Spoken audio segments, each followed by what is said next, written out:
के पावन महीना छयाई ऐसन मौका न मिलता होगे। सावन के पावन महीना छयाई ऐसन मौका न मिलता होगे। भोला बाबा के जलवा चढ़ा तब सुंदर दुल्हा मिलता होगे। भोला बाबा के जलवा चढ़ा तब सुंदर दुल्हा पाएंगे। डीजे पिकार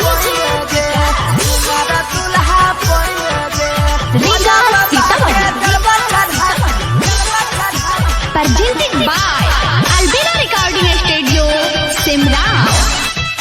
JK Yadav Films. Singing by Bansidhar Chaudhary. पहले पहले कके सोमारी करे दिल से पुकार गे। भोला बाबा सबके दै छै महिमय परम्पार गे। महिमय परम्पार हे गई पहले पहले कके सोमारी करे दिल से पुकार गे। भोला बाबा सबके दै छै महिमय परम्पार गे। मौका पर चौका मारल करे डीजे पकावर हिलताओगे। मौका पर चौका मारल करे डीजे पकावर हिलताओगे। चले बाबा के जलवा चढ़ा तब सुनर दुल्हा मिलताओगे। भोला बाबा के जलवा चढ़ा तब सुनर दुल्हा मिलताओगे। सुनर दुल्हा मिलताओगे। सुनर दुल्हा मिलताओगे।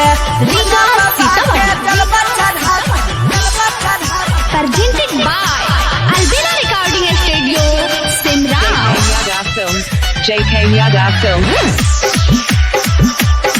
Singing by Bansidhar Chaudhary. मैंने जैता हो भोला बाबा संग में हमारा चल गे। दै छै सबके तोरो देता आचारा में फल गे। आचारा में फल गे। मैंने जैता हो भोला बाबा संग में हमारा चल गे। दै छै सबके तोरो देता आचारा में फल गे। जे छिए धर्म करैले परतो मनमा के फूल तोरा खिलताओगे। जे छिए धर्म करैले परतो मनमा के फूल तोरा खिलताओगे।